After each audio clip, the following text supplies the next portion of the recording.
chapter 1. Now I'm going to ask you a couple of questions. Did everyone have a great week? Yeah. A rough week? Yeah. All right. A challenging week? Oh yeah. A celebratory week. You know, all the graduations are going on. There's a lot to celebrate. I got to go to one the other night. It was awesome. Packed stadium. Last night we celebrated my cousin's daughter's graduation, and I was really excited because she's going to Syracuse. So that was great. But you know, I had a really rough week, honestly. It was challenging. It was just one of those weeks. I don't know if this has happened to you guys, but where you just literally feel like the devil's chasing you around everywhere you go. Oh yeah. Nice. He's just going after whatever area of your life. Whether it's purity, whether it's, you know, work, whether it's money and financial pressures, marriage, children, teenage children. And it was like, man, I'm playing hide and go seek at like the ultimate level. You know? It's like, I'm hiding and the devil's just seeking. I was like, man, I gotta get out, I gotta do something. Help! I need help! You know, but thank God I made it through. I was tired, I was scared, I felt cornered. You know, but whew, made it through and made it here. Yeah, come on. And I get to preach about resurrection power. Yeah. And it's awesome because you know what? I feel resurrected. Yeah, come on. Yeah. Not because of me. All right, we'll get there. So, you know, this past week, I saw some things on the news that was really encouraging for a change. Yay. And it was the 75th anniversary of the D-Day, invasion that took over the beaches in France, the Omaha beaches and Normandy beaches. And, you know, it was just so amazing. A lot of different things were posted on Facebook. And, you know, there was this one where this man, who must have been around 21, 22 at the time, he's now 97. He jumped out of a plane to the same spot that he did on the D-Day invasion. Wow. 97-year-old man doing it. I was like, what's my excuse? Yeah, me too. Damn relates. All right. You know, so when I was little, I used to watch a lot of these World War II movies. I was just, even in Iran, you know, this one show was called The World at War. And it was like, you know, had this really uplifting music kind of thing. And you know, I would just watch this movie and didn't understand a word of what they were saying. But I was just seeing these people dive into these beaches. And I was like, that's a hero. See, I wasn't like Dave Kim. Dave Kim grew up reading comic books, and he would read about Batman or Superman or Iron Man or, I don't know, Squid-Face Man. And I was like, you know, to him, like, those were heroes. Yeah. To me, like, just seeing the World War II people seemed more heroic to me. Yeah. They were just more real. And, you know, and then in 1995, a couple of people met me in this coffee shop, and they sat down, we opened up the Bible. And we started reading through the Bible, and I was like, man, this is a different kind of hero, this is. I got to really, for the first time, experience Jesus. Come on. What a hero. Yeah. In such a different way. Yeah. And every time I flipped the page, every time, whether it was in the Old Testament or the New Testament, I just saw a whole nother level of heroism. That's what Jesus does. You know, in Ephesians chapter 1, verse 16 and 17, the Bible reads, I have not stopped giving thanks for you, remembering you in my prayers. I keep asking that the God of our Lord Jesus Christ, the glorious Father, may give you the spirit of wisdom and revelation. So what? So that you may know him better. So that you may know him better. See, Paul's letter to the Ephesians was written around 62 AD. Scholars say that it was about 2 years before he died. And it was fairly later in his life, really. And this is a man that had, devoted so many years of his life in getting to know Jesus. And he knew the value of knowing Jesus better. And he said, my prayer for you to the Ephesian church. And let me talk about that church in Ephesus a little bit and Paul's relationship. See, Paul had a great history and connection with that church. He got there around 53 AD, and later he actually establishes there his longest ministry in any one location. See, I love the fact that Paul didn't stop loving and praying for that church. Amen. What I really love, though, is that he keeps asking for them to do one thing: to know Jesus better. Because he knows that that's where our power comes from. Amen. He knows that if we get to know Jesus better, if we're more in our Bibles, if we're more praying, if we're more being open with Jesus, if we're seeking the people that have imitated Jesus, if we go to those sources, we can have power. It's so important. I always say this. I think every time I pretty much preach, I say this because it is a fuel to me. Something that Mary Lou said, I don't know, 17 years ago at some point. She came up to me, I was going through a rough time, and she said, Jesus is my sanity. Through whatever was going wrong in my life, Farshad, I would go to Jesus. And that would give me sanity. And we live in a crazy world, and we need a lot of sanity. So I'm just convinced I need a lot more Jesus. So, is that where your faith is at? What would you say to Paul? Would you be a Christian that, says, hey, yeah, Jesus, yeah, I'm good. I know Jesus. Or will you be the Christian that says, man, can I just get some more? Can I just get to know this Jesus at a deeper level? Can you help me? Come on, Farshad. See, we can't be those Christians that say, I'm good. Paul passionately prayed that the Ephesians would know Jesus better. So how do we do that? More importantly is, what does that do for us? What does that do for me? Point number one. Knowing Jesus better connects you to his power. Look at verse 18. Knowing Jesus more and better connects you to his power. Verse 18, Bible reads, I pray that the eyes of your heart may be enlightened, in order that you may know the hope to which he has called you, the riches of his glorious inheritance in his holy people, and his incomparably great power for us who believe. You know what that passage is really telling you? He's saying, see Jesus, but see it from your heart. See, you have to connect with Jesus at a heart level. Jesus is not the type of hero that you just sort of watch and you say, hooray, and don't allow it to sink in. You gotta let Jesus really sink in your heart. What he did at the cross, it should move you. What he did when he walked around healing people that were suffering and hurting should move you at a heart level. And you got to see the hope. The hope that he has called you. Some of us have even forgotten that he has hope in you. You may have studied the Bible, you may have gotten baptized, the world's gotten after you, and you just have completely forgotten that there's a hope for you. You have been so ensnarled and trapped, you've forgotten that. Do you know that God has hope in you? And maybe you lost that hope last week when the devil was chasing you around your house. Maybe this morning on the way here. But God has hope in you. You are chosen for something great. You got to know the riches.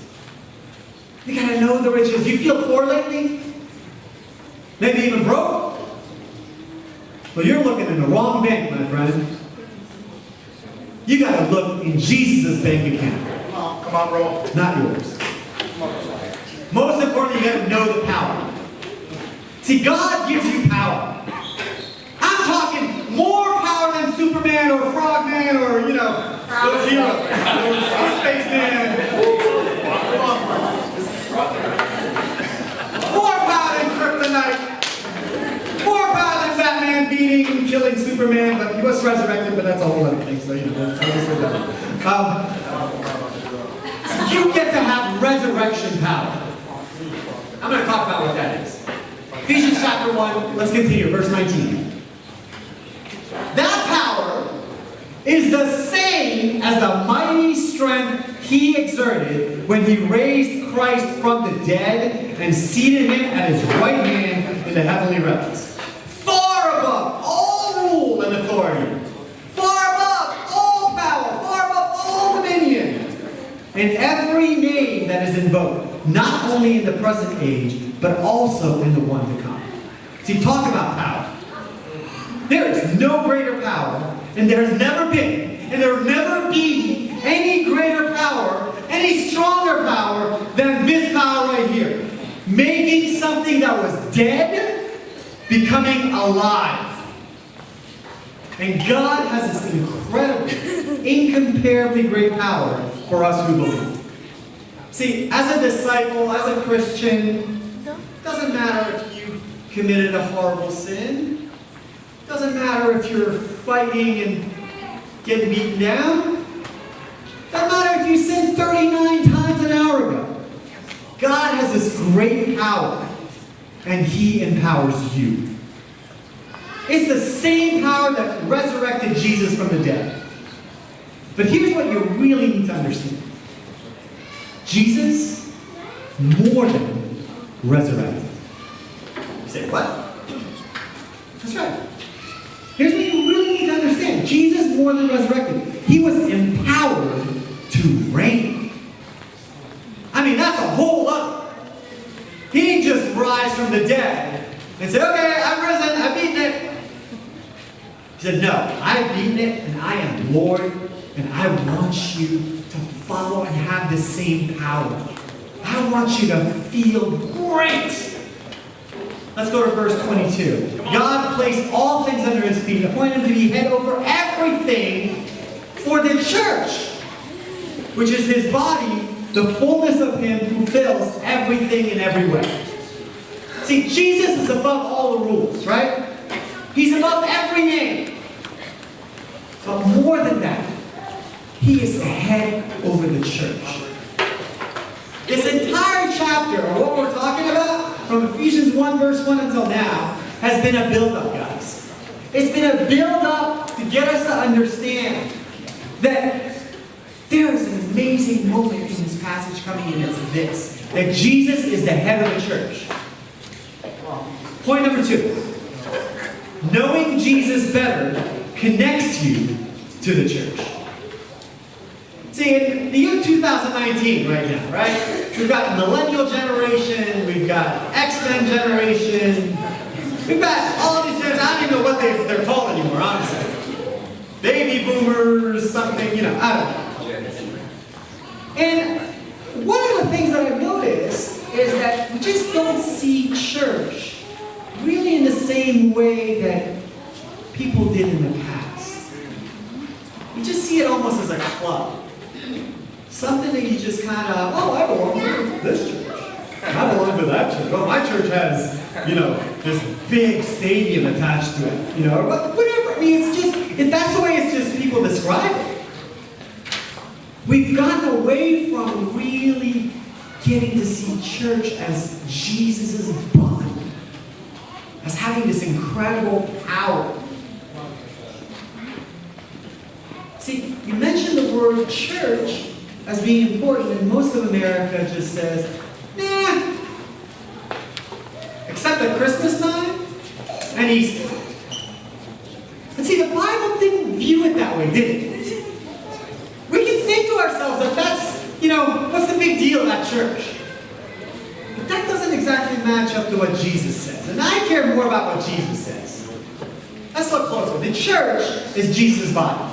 It is the fullness of Jesus. We talk about knowing Jesus better. If you want to know the fullness of Jesus, where do you go? Where's Daddy? Church!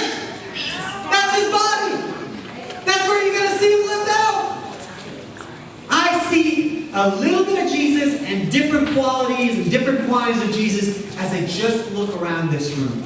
Some are more humble than others. Some are more giving than others. Some are more loving than others. Some are more passionate than others. Some are more forgiving than others. We don't all have it at the same level, but you know what? Together, that is the complete Jesus. And that's how I learn to become more like Jesus. I take the wisdom of a Dave Camp. I take the passion of a Carrie Carnahan when she's singing. I get the unrelenting force of Dan Carnahan when he speaks.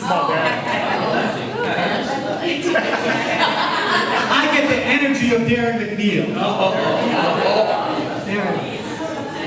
I get the love of Richard Ortega. I won't even start with Mary Lou because we'll be here for like 40 hours. I get the resilience of my kids.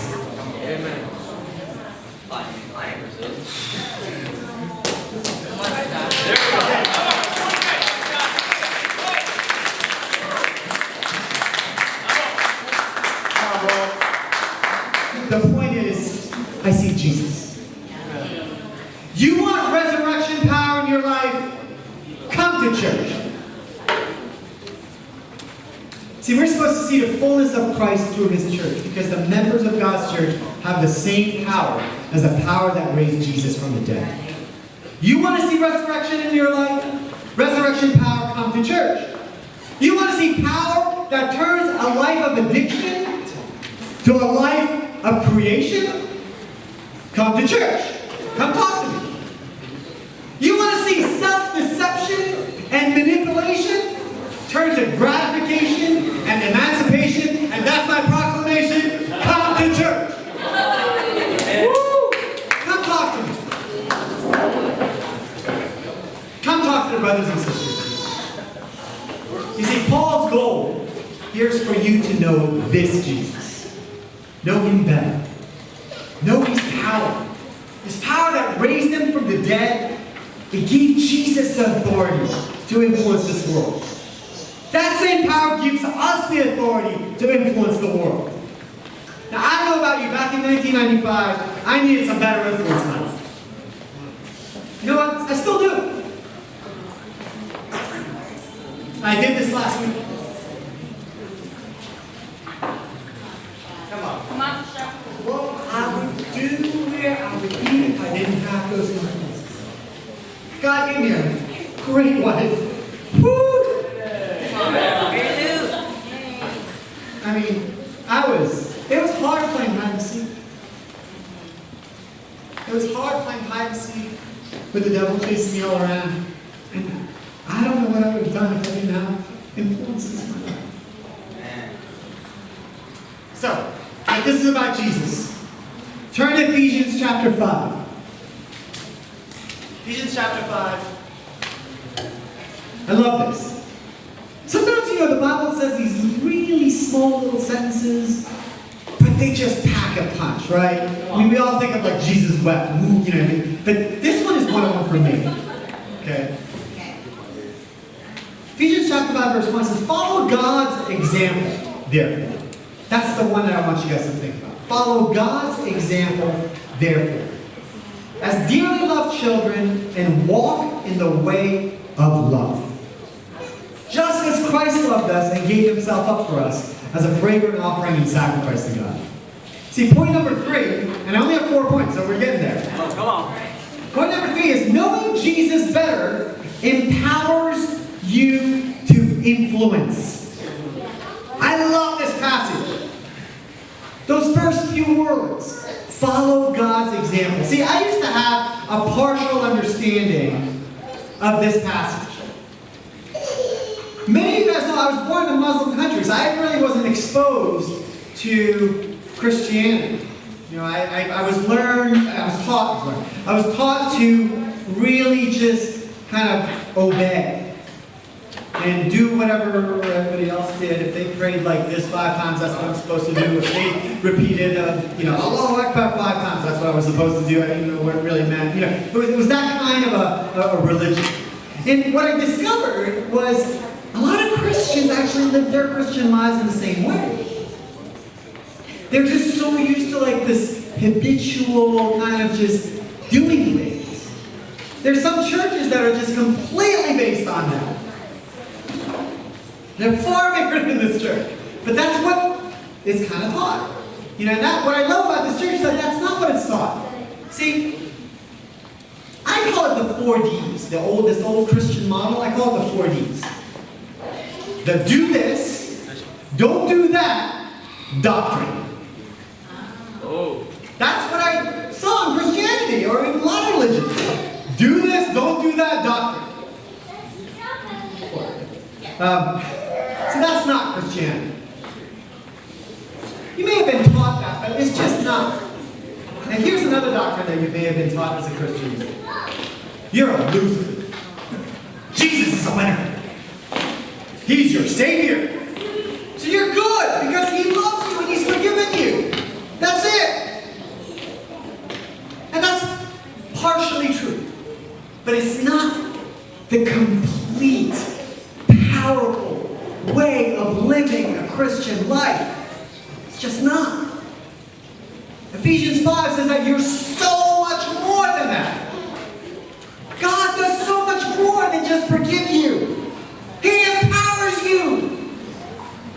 I mean, you could have just, had Jesus rise from the dead and say you're forgiven and then that's it.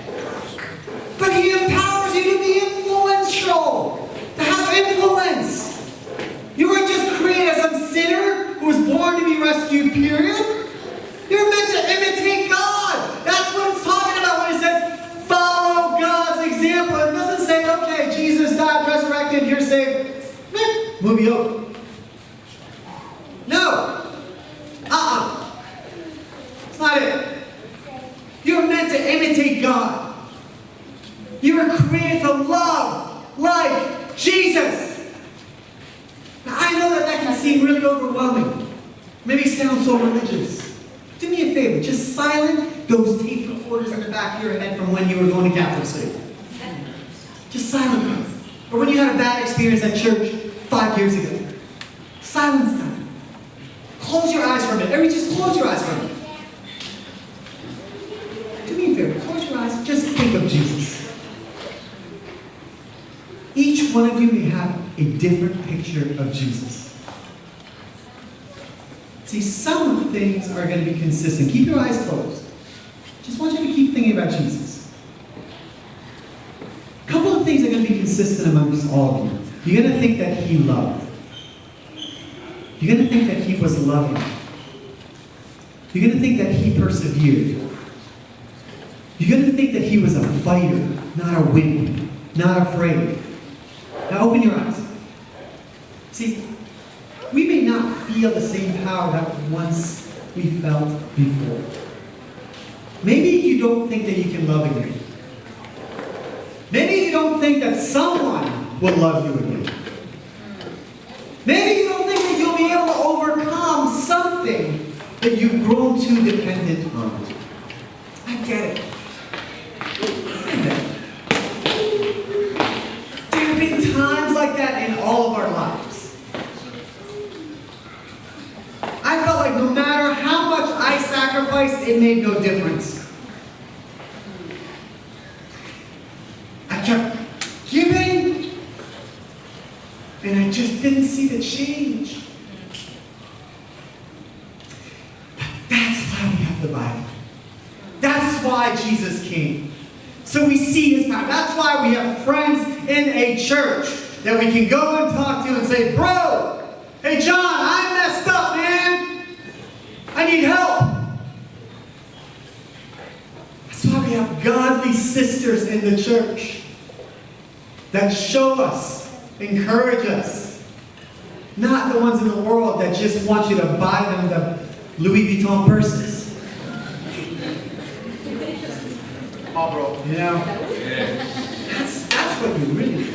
You want those kinds of things. It's not the Louis Vuitton. See, sometimes the problem is that we don't feel the power because we've simply stopped having courage.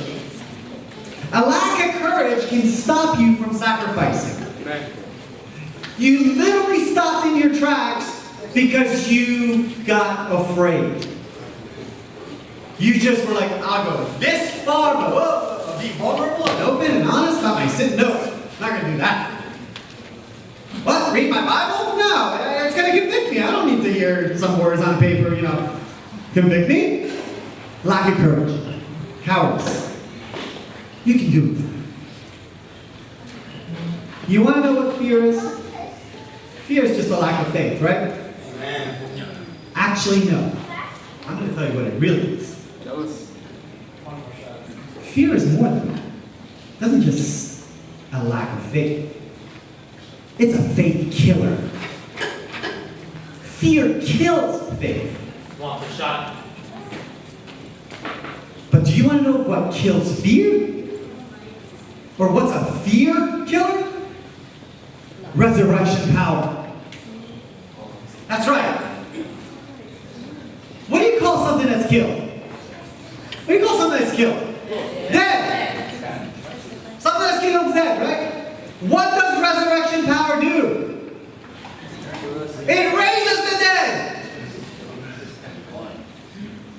You got the fear killer? That's resurrection power. What are your fears? What have you lost that Jesus' power can't bring back? Come on. See, July 4th is right around the corner, right? All right. And I've been watching these World War II history movies I told you guys about, so there's like this patriot thing happening in me, not the New England patriot thing, and I'm an immigrant, so for me it just speaks volume, because I came here at the age of 10, and, we flew into New York City, JFK, flew right by the Statue of Liberty, I wasn't on a boat, but I did see it, and it affected me, it just always has, and whenever I watch these, old immigration movies, reels, documentaries, I just I feel it, it speaks to me somehow. And I love this country, and and as an immigrant, I left in the middle of the revolution, I was persecuted because I didn't speak the language, I worked hard, God blessed it, I messed up a bunch of times, I lived an empty, selfish, disappointing life, and then I became a Christian, and, in my first 27 years, as a nutshell, that's pretty much, kind of tells the story. But I'm kind of like losing myself. So sorry. Let me just. Go back.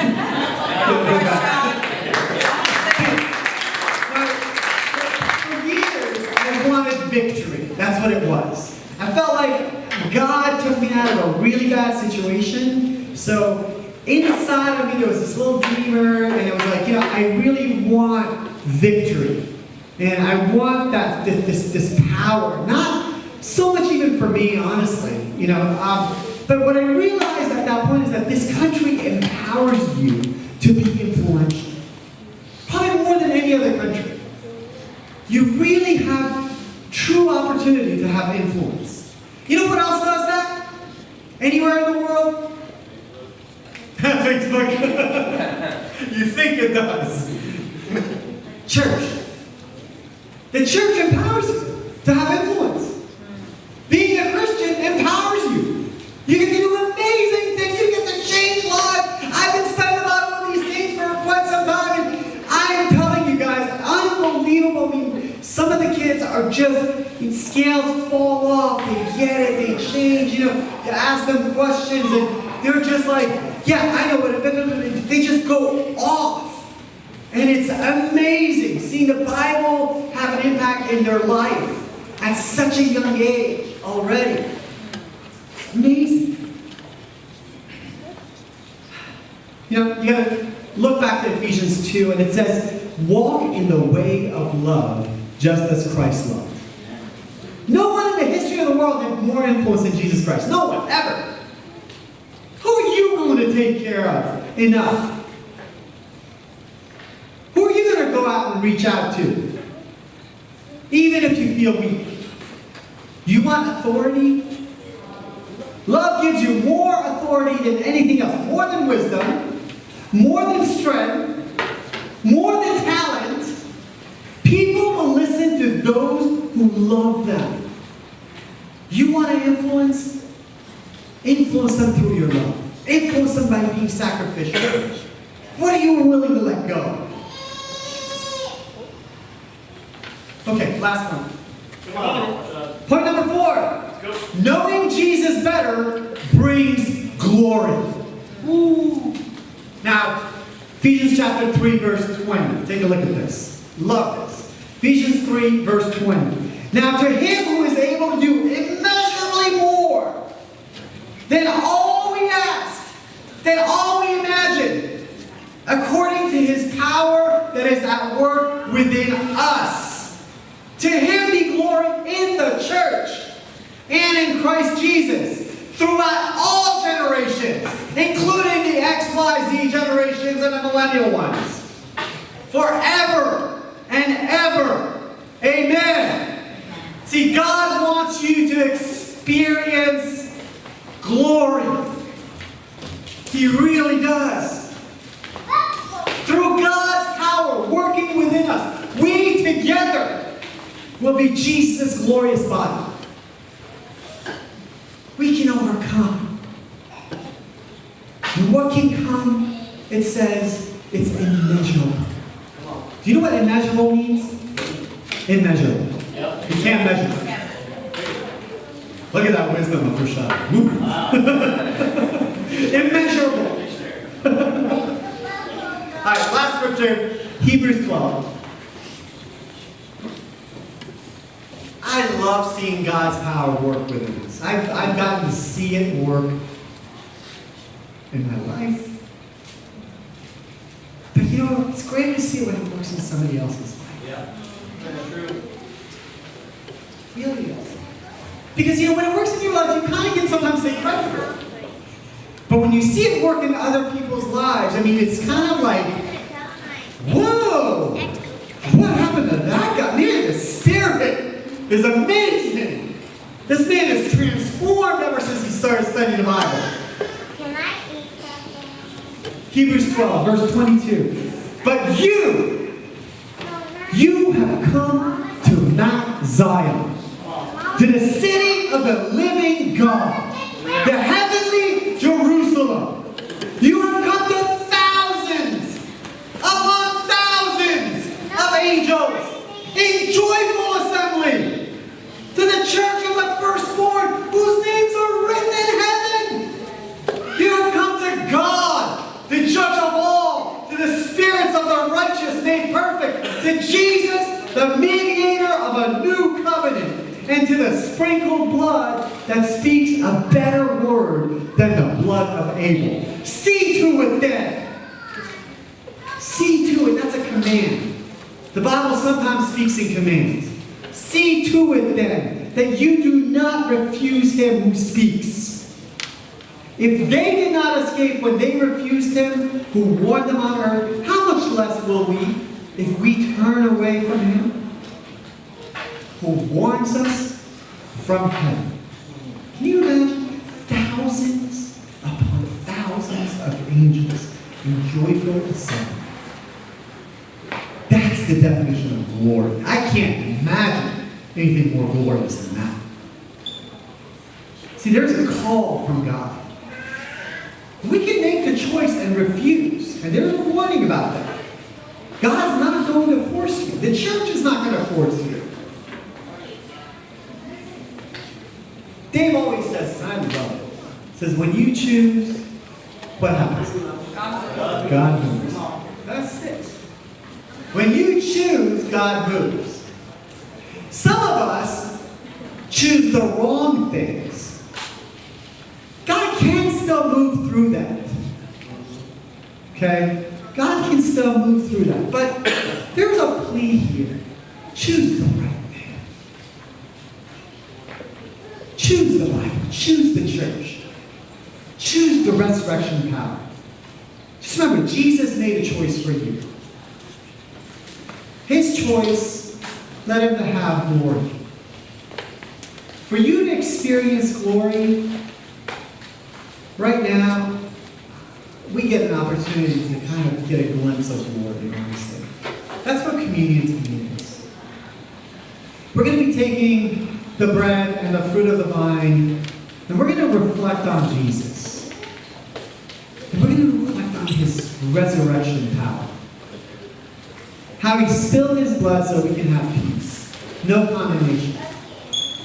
And beyond that, so we can have not just the realization of how sinful we are or how great he is, but rather that we can see his resurrection power of what we can become, of what we can overcome.